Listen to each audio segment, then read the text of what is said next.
Someone is in bed all day long and makes the whole house gloomy. It's really annoying because she can't even take care of herself. I wonder how long she's going to stay here, sleeping all the time. Every time they see my face, my mother-in-law and sister-in-law complain. It's true. It's the same whether Tom has a wife who doesn't do anything or not. What's the point of him having a wife if she doesn't do anything? My father-in-law also joins in and says, I'm Jane Brown, 32 years old. We have been married for 5 years.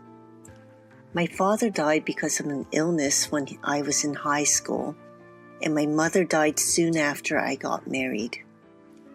I have loved drawing since I was a child, and my dream was to become a picture book artist. After graduating from high school, I went to design school and got a job at a small design office as an illustrator.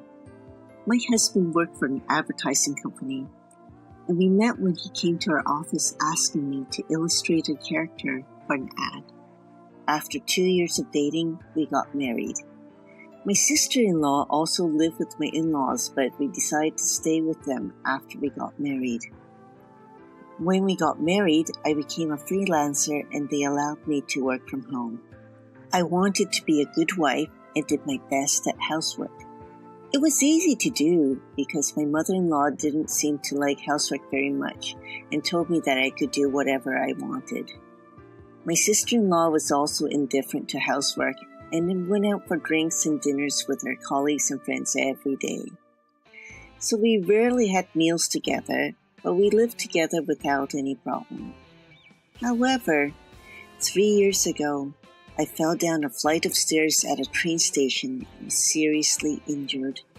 My life changed drastically. I suffered a spinal injury that left me with a severe disability, paralysis of the lower half of my body. It was quite a shock at first, but 3 years have passed and I am gradually getting used to this kind of life. My in-laws cared for me when I was injured, but they didn't expect that I would be unable to stand on my own legs for the rest of my life. And as 3 years passed, many things changed. In the midst of all of this, my sister-in-law got married 2 years ago and left home. Now I won't have to see Jane anymore. I could clearly sense that my in-laws are annoyed with me, who is now almost bedridden. I could not refute my parents-in-law, as I can understand that it would be a burden to have a bedridden person in the house. Since my in-laws' house is old, there's no space for a wheelchair to pass through. And I, who cannot move without a wheelchair, has to stay in bed. However, I had been working from home before the accident, so I am able to continue doing so. I consider it's a blessing that my upper body is not paralyzed and I am able to work. I'm now taken care of by a helper and a housekeeper who takes care of me on a daily basis. If I had lived alone, a helper would be able to help me with the cleaning and laundry. But this isn't possible since I have family living with me. The helper can only provide physical assistance. My husband can't take care of me because of his work. My parents are very healthy. My mother-in-law is not disabled or ill. My father-in-law turned 65 last year and is retired, so he's home all the time. Home helpers aren't supposed to provide assistance if you have family living with you who is healthy and not working. Assistance such as cleaning, laundry, and shopping. For the first 2 years or so, my in-laws helped a little while they were at it with their own chores. But gradually they stopped doing it. I can understand that for my mother-in-law, who originally disliked housework, it must have been a hassle for her to do my stuff. My husband was also kind to me in the beginning, but now he rarely even speaks to me and does absolutely nothing to help. I have a job to do, and caring for someone isn't a man's job. That's all he says. Just because my in-laws don't do anything for me doesn't mean that the helpers can assist me because of regulations. But the helper saw my situation and with concern for me, introduced me to a housekeeper. What a waste of money to have a housekeeper. What kind of extravagance are you talking about? But I also have my personal needs. If you don't do my laundry, I won't have any clothes to change into. Are you trying to exploit me, your mother-in-law? I don't think so. But with my situation, I have no choice but to ask you. When I said that, my in-laws looked at me as if they were looking at a nuisance. You're really a pest. We don't have that kind of money. I'll take care of it. I was so glad I had kept my job. So I managed to get a housekeeper to come to the house. The housekeeper was a 52-year-old woman named Susie. Her husband died a long time ago, and she has no children. I felt she was somewhat like my late mother. She was a very kind and gentle person who took care of me very well, and I was very happy. Now, the only people I can talk to are Susie and the helper, not my family. When Susie arrived, my parents-in-law immediately tried to take advantage of the situation.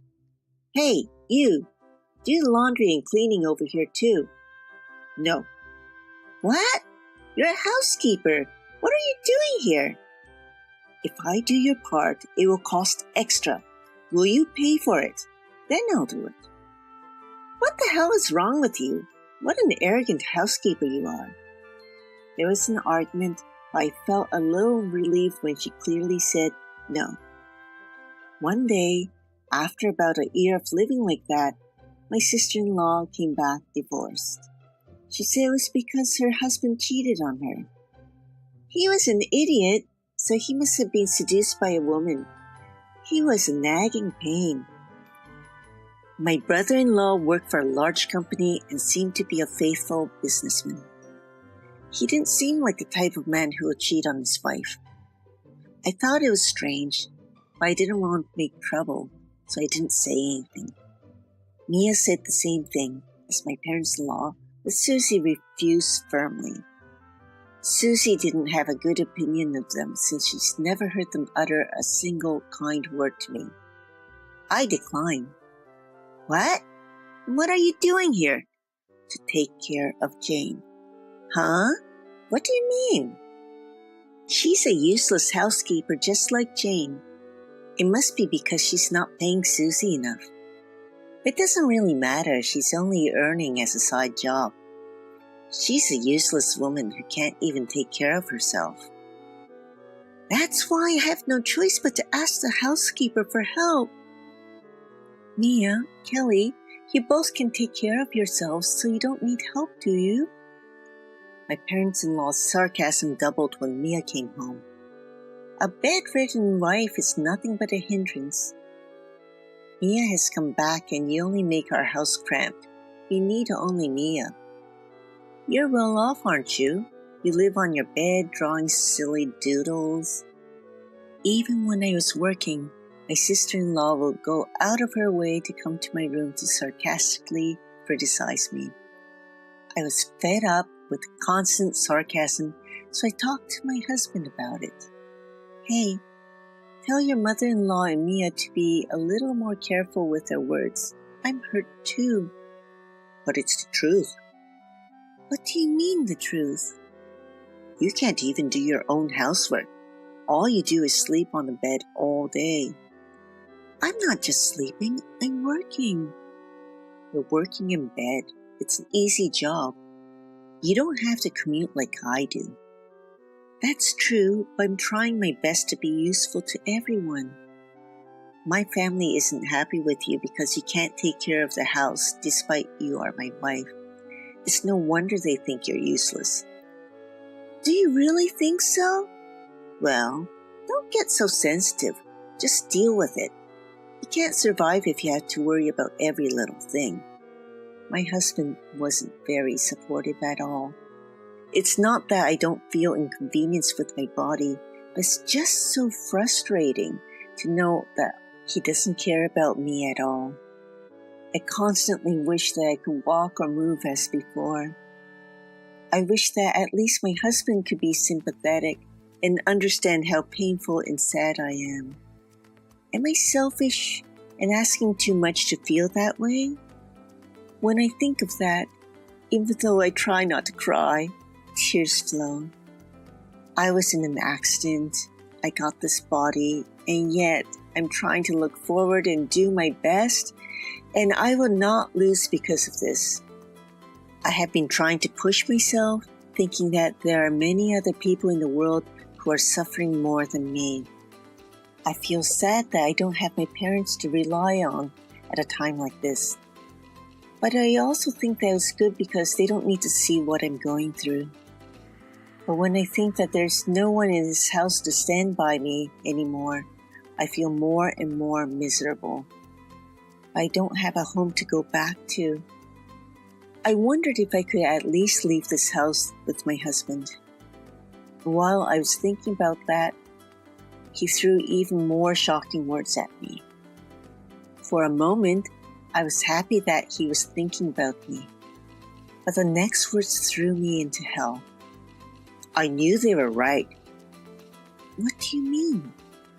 I think they'll be better off with a younger, healthy wife than you. What? I want to have an heir after all. But with you, I'm not ready. I don't know. It's just impossible. I felt as if someone had clubbed me in the head. I couldn't believe that my husband would say such a thing to me. I realized that I could no longer expect anything from him.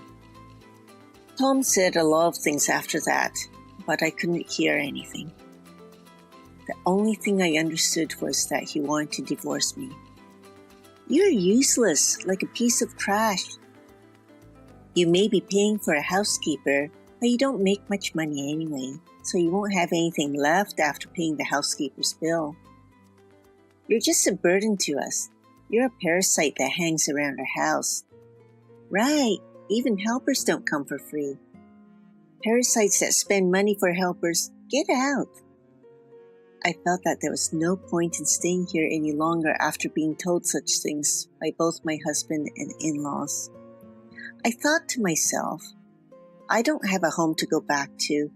I just have to find a new place to live. Okay, I'll move out. I asked Susie to help me find a new place to live. She was happy to help me, and now all the procedures can be done online, which is very convenient. After all the paperwork was done, I gave Tom the divorce papers. Good! You finally made up your mind. But don't hate me. Hate yourself for having such a body. Fine. But are you sure that you're okay with me leaving? Of course it's fine. I'll find someone more suitable for me. Everybody says I'll find a better wife. Will you be able to make a living? Don't worry about that.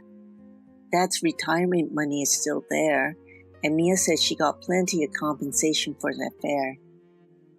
We won't have to worry about money for a while, so I don't need to depend on you anymore. Oh, sure. Then do what you like. I thought Tom seemed to be blind to reality. I moved out without saying anything. And there were some positive things as well. Living alone, a helper could support me with my daily life. They can help with things like cleaning, the laundry, and shopping. I felt really grateful. But I continued to have Susie coming by as before. In fact, she was a businesswoman who worked hard at a major company before she got married, and she is really digitally savvy. But being a large corporation, it was an extremely competitive place, and she just got sick of it and quit when she got married. That was 20 years ago. Susie laughed when she said that. But I wondered if the reason she was able to stand up to my ex-in-laws came from her experience. So now, she is no longer my housekeeper, but is managing my business. She is happy to do it and is a lifesaver. Besides, The new place I moved to is a barrier-free apartment that is wheelchair accessible, so I can move around by myself. The kitchen is spacious enough for me to cook. Just when I was beginning to think that I was finally getting used to my new life, my ex-mother-in-law started to call me a lot. But there was nothing more to talk about, so I decided to ignore the calls. Partly because Susie's support was great, and partly because I could focus on work without all the drama, my business was doing so much better and didn't have time to deal with my ex-mother-in-law. A year passed. I still hear from Mia, though not as often as before. My life was established, so I decided it was time to settle things for once. And I picked up the phone. Hello? Finally, you answered. Why haven't you ever answered the phone? I was worried that something had happened. She suddenly spoke to me in a sweet voice. She had never said anything like that when I lived there. I suspected that she was probably in trouble and heard about me. I wondered what kind of life she had in the past year. I'm grateful for your concern, but I'm fine and doing well. You don't need to worry about me. Oh, well, that's good to hear. By the way, yes? Well, do you still want to live with us like before? Excuse me? You can't be happy living with a parasite, a piece of garbage. I've been thinking about it a lot. It wasn't right to leave you, a physically disabled person, alone. We'll take good care of you so you won't have to worry anymore. I'm doing great. Since I'm on my own, my helper can support me with my chores. They do my cleaning, laundry, and shopping. Besides, Susie helps me with my work. No issues at all. About that business? Is it true you're making more than Tom? Yep. But at the time of the divorce, he seemed to forget about it. He said that you're earning close to $15,000 every month. My income was covering their living expenses. At the beginning, after that accident, they were helping me. At the same time, Tom's company wasn't doing well and his pay was cut. But fortunately, my income had been increasing. So I offered to help. At first, he was saying things like, sorry. We didn't tell his parents anything, since he said they're worried if they found out that his salary dropped. But after 3 years, he seemed to forget that I was paying for most things. I thought he should put aside his own salary when we divorced, but I didn't dare mention it. I also knew that the cause of Mia's divorce was not because of her husband cheating, but because of her. He had contacted me. He also told me that Mia stole his money. Mia said that she received the money as alimony. He said that he will take back exactly what she took, and he will in turn charge her for compensation. I decided to get divorced before my in-laws learned the truth. When I confronted Kelly about it, she was absolutely mortified. Tom fell in love with a girl from a hostess bar and owed a bit of money.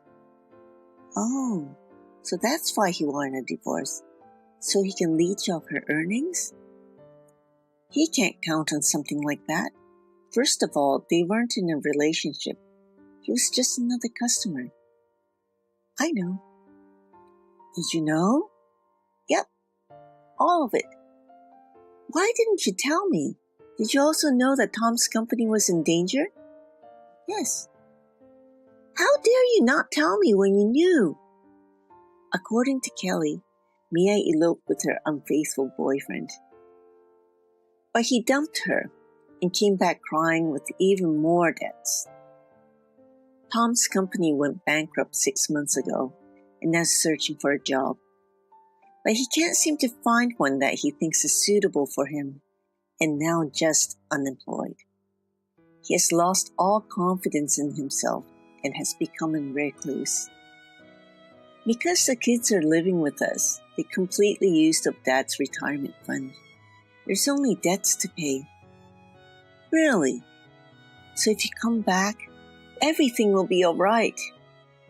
I don't get it. I really didn't understand what she meant by everything will be all right. I couldn't understand the nerve of someone who kicked me out like the way they did and now saying something like this. I also wondered how it's possible to change so much in 1 year. It was sooner than I expected. Tom probably had no clue that his company would actually go bankrupt. It was something that Tom, who was so careless, would have done. Kelly tearfully said that if she had known, she would not have let us get divorced, but it was much too late for that. In the end, all she is saying is that it's all about the money. The only important thing for her is herself. Mia says she doesn't feel like working right now, so she's become a couch potato and gaining weight. Oh, we sold the house to pay off the kids' debts. The house was old and worthless, so they were deducted the cost of clearing the land, and the location was bad, so they didn't get much money for it. Now the family of 4 adults are living in a cheap apartment with only 1 room and forced to live a hard life. Kelly cried on the phone, saying that they were forced to work part-time from morning to night and were so exhausted. It's all your fault since you didn't answer my calls. Only if I was able to reach you before we sold the house. What do you mean? If you had known we were selling the house, you would have helped us, wouldn't you? You lived in that house too, so you must have some attachment to it, right? Not at all. Huh? It stunned me to think just how self-centered she was. I was really glad I didn't answer the phone. Well, even if I had answered, there's no way I would have gone along with such a story. Oh, so both Tom and Mia are being parasites to you? Mother? No. Kelly? So please, come back. You're the only one we can count on. Nope. I'm not family. Don't rely on me. Don't say that. We're sorry for what we done. I apologize. Oh, I couldn't grasp how she could say this. I started to get a headache. I decided it was time to give them an ultimatum and call it a day. I declined. But the reason I picked up your call today is because I had something I want to let you know. What is it? I'm going to sue all of you. What? Why should we pay? Besides, it's not like he cheated on you. He wasn't even with the girl from the hostess bar. It's not for cheating. It's for the mental anguish caused by the verbal abuse I received from all of you. Huh? I told her that I recorded and videotaped all the abusive language from them. When I told her the evidence I had, she became quite upset and hung up the phone abruptly. Maybe she thought I might demand more if we continued our talk. I wonder if this was what it was like to feel guilty. When I made a request for compensation through my lawyer, Kelly tearfully pleaded to somehow make it go away. They complained about the current situation. Of course, there was no way I would accept. I have been asked to illustrate a picture book. I'm one step closer to my dream of becoming a picture book author someday. Many things have happened to me, but I would continue to live my life positively and without taking myself too seriously. Order some appetizers and a roast turkey too. When I go to my eldest son Liam's house for Christmas, I'm treated like a maid.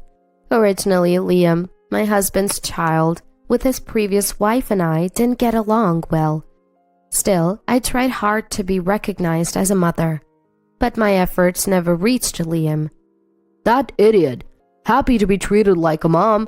Let's make her do all the housework. Ha! Awesome! We can relax. I was shocked to hear Liam and his wife Ava laughing like that. What was all my effort for? I felt hopeless. But their attitude turned my sadness into anger. Why do I have to do housework for these people? Let's stop it already. I decided to stop and get my revenge. I'm Isabella, 81 years old, living alone. I married at 37. Before that, I was all about work and had no love life until my father introduced me to someone. My father was a wealthy man with many real estate properties. He introduced me to a kind man from the real estate company he used. He had been divorced, but I couldn't refuse because he was so kind. Concerned about my age and my parents' worries, I couldn't let the chance go. My husband was very friendly, and I was surprised he was divorced. Knowing he was raising 2 young sons as a single father, I wanted to help. Perhaps I was already attracted to him. We got along well and enjoyed being together. So we started dating. But with his kids, we couldn't go on many dates. Mostly, I'd cook and eat with them at his house. Isabella, this is delicious. I want to eat it again. Thank you. I'm glad you liked it. His second son Noah quickly took a liking to me. He was a charming boy, always smiling and talking. But Liam, frankly, didn't show me a good face. He barely responded when I talked to him. I didn't let Liam's coldness deter me and kept trying to talk to him. But our relationship didn't change. Then, at 38, I married his father. I tried to bond with the sons like a real mother. I'll go to your sports day with Dad and cheer for you. I had no children of my own, but did my best as a parent. Liam remained cold, but I hoped we'd become a real family someday. However, things with Liam didn't improve, but worsened. It started with his rebellious phase, his failure in a prestigious private high school entrance exam, and his rebelliousness led him to delinquency. He would stay out late and come home in the middle of the night. What are you doing? I'm worried. At least call me. Shut up. Don't talk to me like you're my mom. You're not my parent. Those words hurt me deeply. I thought I was doing my best, but my feelings weren't getting through. My husband and Noah supported me, but after that, Liam stopped talking to me. And then, Liam left home for college and never came back. Sometimes my husband or Noah would contact Liam, and I didn't worry much as long as he was doing fine. I thought his rebellious phase had ended, and that time would eventually heal our relationship. Then, both of my sons went on to college, jobs, and marriage, each starting their own lives. Their growth was so rapid, it was deeply moving. I was looking forward to enjoying life with just my husband. I thought so. But life wasn't so kind. My husband died in a car accident, hit by a drunk driver while returning from drinking with friends. I was stunned by this sudden loss. He was still so healthy. I wasn't ready to say goodbye. Why him?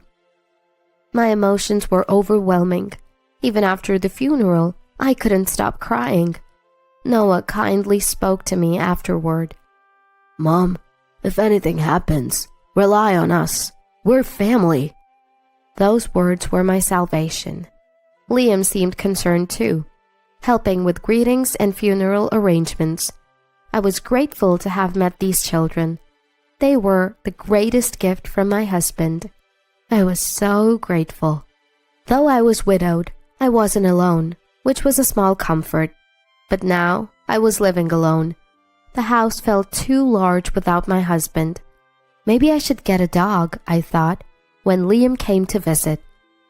What's the matter? It's rare to see you. I hadn't contacted him in decades. My husband had phoned and met him, but the last time I saw Liam was at his wedding and then my husband's funeral. We hadn't been in touch at all, and it was our first time talking alone. I felt strangely nervous, my back straightening. I have a favor to ask. A favor? I need to borrow some money. What?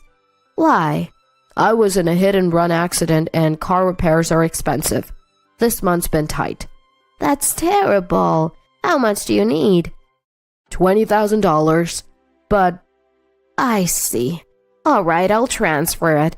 Can you give me your account number? really? Are you sure? Liam was very surprised. $20,000 isn't a small amount, but helping a son in trouble is a parent's duty, and I was happy that Liam finally relied on me. It's a parent's nature to want to help. We're family. You can always ask.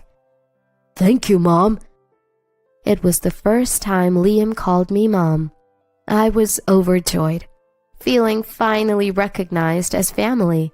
I thought my long struggles had paid off, but I was mistaken. In December, Liam called. Mom, would you like to come over for Christmas? Really? Can I? Of course. Dad's gone and you're alone, right?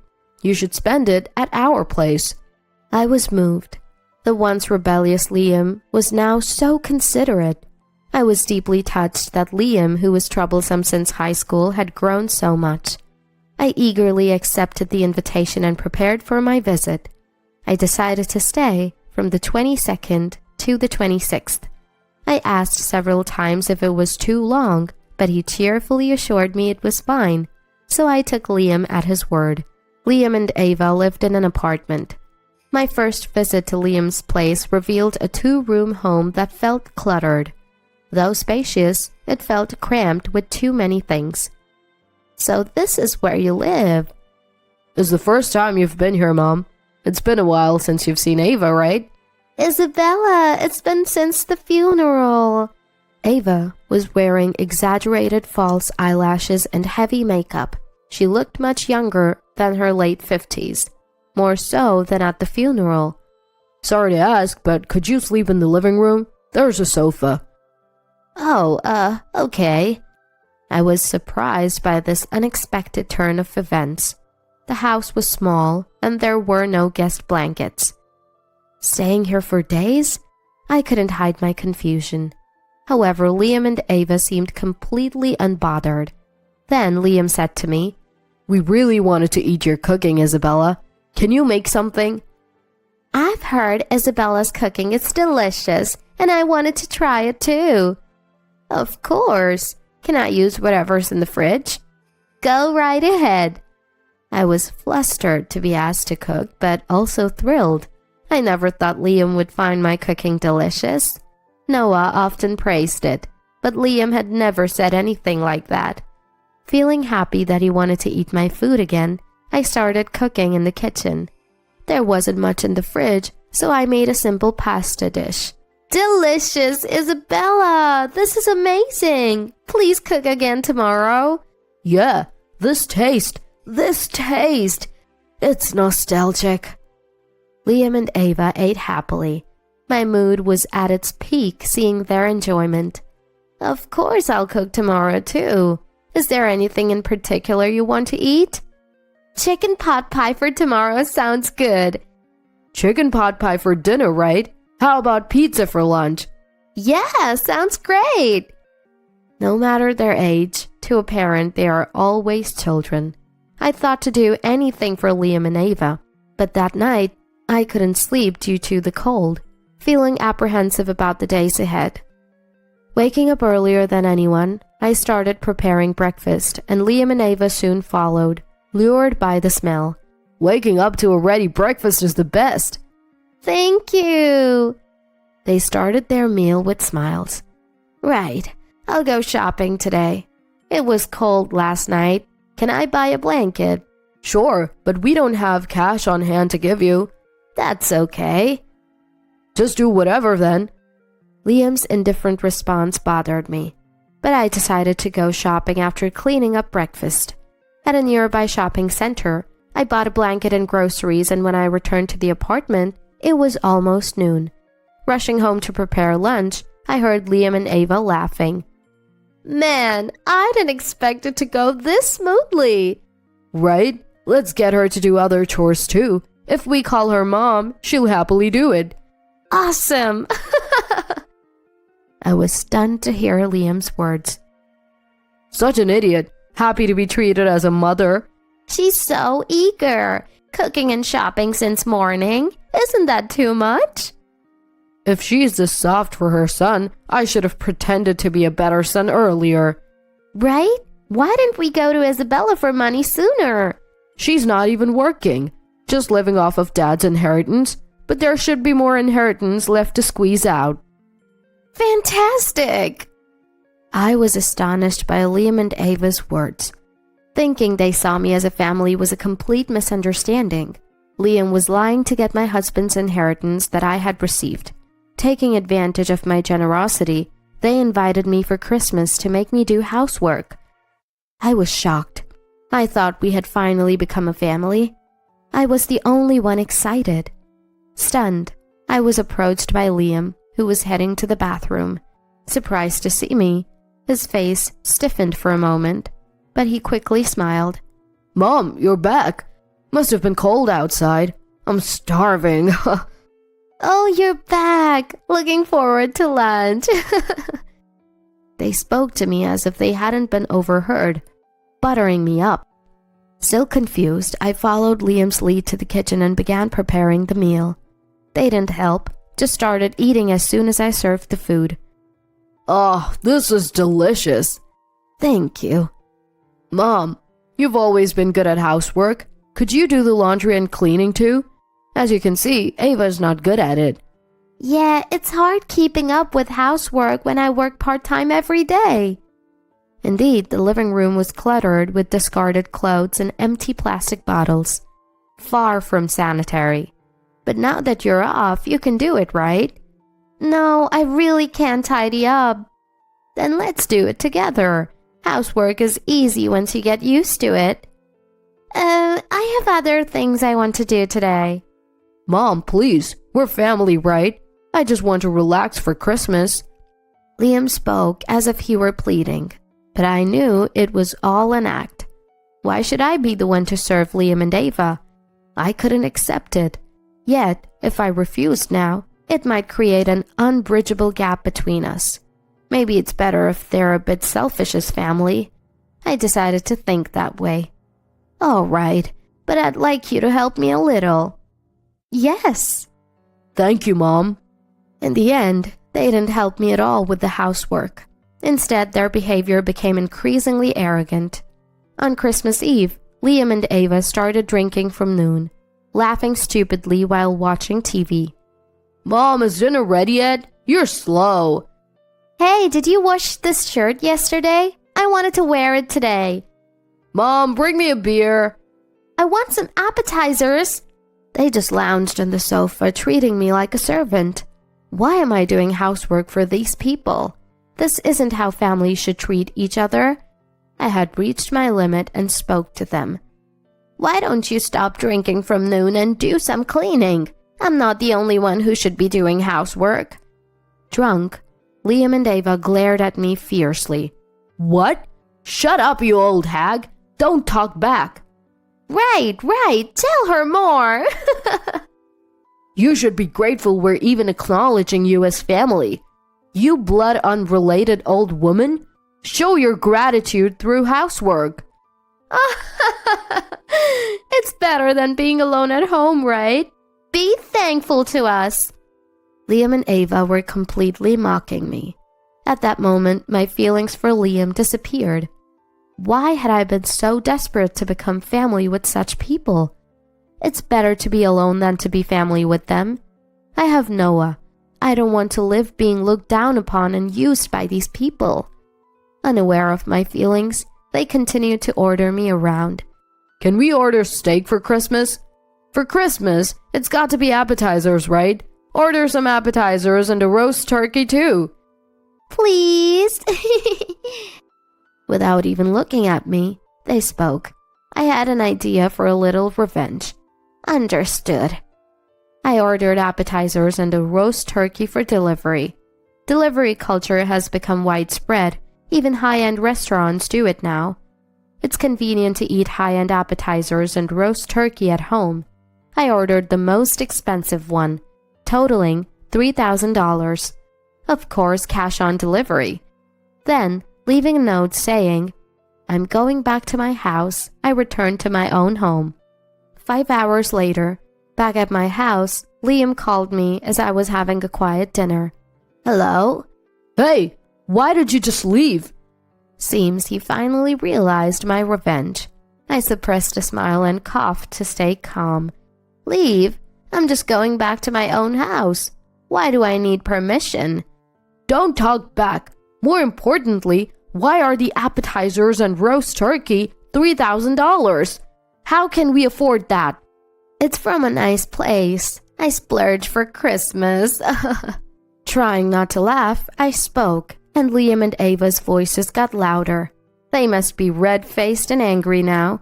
We didn't ask you to order something that expensive. Then you should have ordered it yourselves. I just ordered what I thought was good since you asked me to. Why would you order something so expensive, you idiot? What's wrong with your sense of money, being so poor? Just come back and pay now. No way. It's dangerous for an old person to walk alone at night. I avoid going out after dark.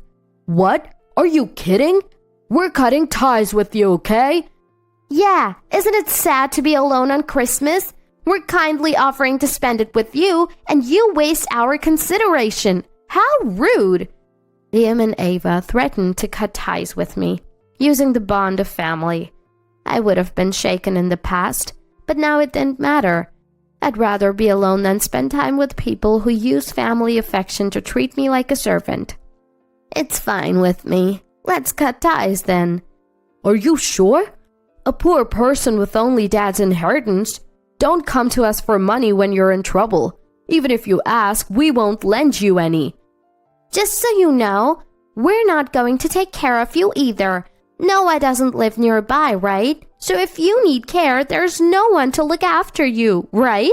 Poor thing, with no money and no one to care for you. Liam and Ava seemed to think they were in a position of advantage. They always misunderstood that I was poor. In old age, you can't work, and there are medical and care expenses. They thought threatening not to support me would make me comply, but it was irrelevant to me, because I had enough money to give my son $20,000 just like that. Feeling sorry for them, I decided to tell Liam the truth before cutting ties. You keep saying I'm poor, but I'm not struggling with money. Huh? But you don't work, and you only have dad's inheritance, right? No, I have an income of about $5,000 a month, besides the inheritance. What? $5,000 a month? How come? My father was a wealthy man. An only child, I inherited his real estate. Sold some, but the remaining properties give me a steady rental income, so I'm set for my retirement. Rental income? We didn't know that.